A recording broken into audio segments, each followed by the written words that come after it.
नमस्कार. आपण पाहत आहात न्यूज 24 महाराष्ट्र, राज महाराष्ट्राचा. सालाबाद प्रमाणे दिनांक 26/3/2026 रोजी सकाळी 9:30 वाजता प्रभू राम जन्मोत्सव कहाटूळ येथे श्रीमद भागवत ज्ञान यज्ञकथा सप्ताह आयोजित करण्यात आले. गेल्या 18 वर्षापासून श्रीमद भागवत कथा होत असून यावर्षी कथा प्रवक्ता राजेंद्रजी दादा कुलकर्णी तळोदा यांच्या मधुरवाणीने कथेचे महत्त्व सांगण्यात आले. मानव जीवनात आल्यावर आपले जीवन कसे आनंदमय होईल, सुख प्राप्त होईल असे बरेचसे उदाहरणेद्वारे बोलले. या भागवत समितीचे आयोजक यांनी उत्कृष्ट पद्धतीने नियोजन केले होते. यापूर्वी पूजेचे मानकरी श्री गणेश तुकाराम पाटील, सौ श्रद्धाबेन गणेश पाटील तसेच श्री दिनेश तुकाराम पाटील, सौ धनश्रीबेन दिनेश पाटील होते. तसेच श्रीमद भागवत सप्ताहात प्रभू राम जन्मोत्सव तसेच श्रीकृष्ण जन्मोत्सव व हनुमान जयंती आणि महाप्रसाद असे आयोजन करण्यात आले आहे. याचा लाभ सर्व जनतेने तसेच सर्व कहाटूळ ग्रामस्थांनी घ्यावा असे आयोजक कडून सांगण्यात आले. राजेंद्र बिरारीसह जान्हवी बागडे, नंदुरबार.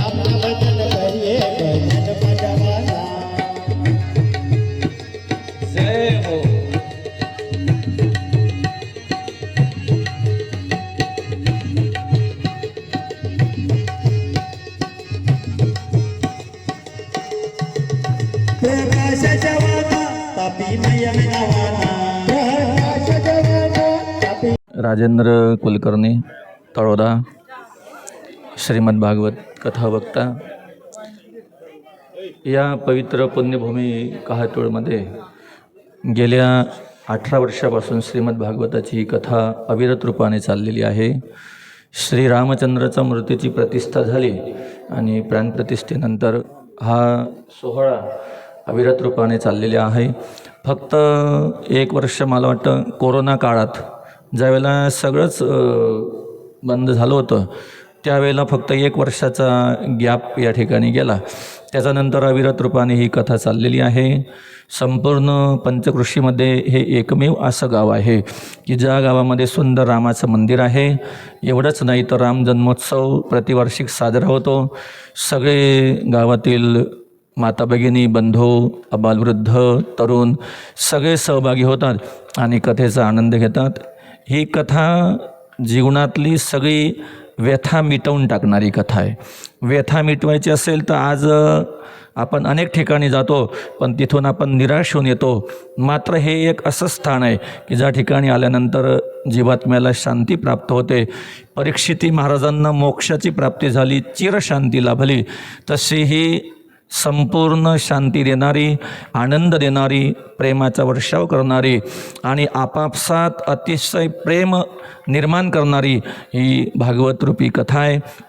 ही कथा 7 दिवस चालते आणि 7 दिवसामध्ये अनेक भक्तांचे चरित्र, महात्म्यांचे चरित्र, भगवंताचा अवताराची कथा, देवाने अवतार का घेतले, अवतार घेतल्यानंतर देवाने काय काय कार्य केलं, कशा प्रकारे अवतार झाल्यानंतर भक्तांना भगवंताने दर्शन दिलं, कृतकृत्य केलं, त्यांच्या सगळ्या इच्छा परिपूर्ण केल्या आणि दृष्टांचा संहार कशा प्रकारे केला, या सगळ्या गोष्टींचं विस्तृत वर्णन जर कधी कुठे असेल तर ते म्हणजे ह्या भागवत रूपी महापुराणामध्ये आहे. या महापुराणाचा ज्यांनी ज्यांनी आश्रय घेतला आहे त्या सगळ्यांना आनंदाची प्राप्ती झाली आहे. जीवनात आनंद देणारा हा एकमेव उपाय आहे आणि याचा जो कोणी आश्रय करतो त्याची सगळी मनोवांछित कामना परिपूर्ण होते. या संपूर्ण गावात, या पंचकृषीमध्ये सदैव श्रीमद भागवताची ही अविरत गंगा अशीच प्रवाहित राहो आणि सगळ्यांना अत्यंत आनंद देत राहो, सगळ्यांच्या इच्छा पूर्ण करीत राहो अशी शुभेच्छा. राम जन्माचा आपल्या सगळ्यांना खूप खूप शुभेच्छा आणि आशीर्वाद. भगवंत रामचंद्र आपल्या सगळ्यांच्या जीवनामध्ये मर्यादेचं या ठिकाणी निर्माण करो. आपल्या सगळ्यांच्या जीवनामध्ये रामाप्रती प्रेम निर्माण हो.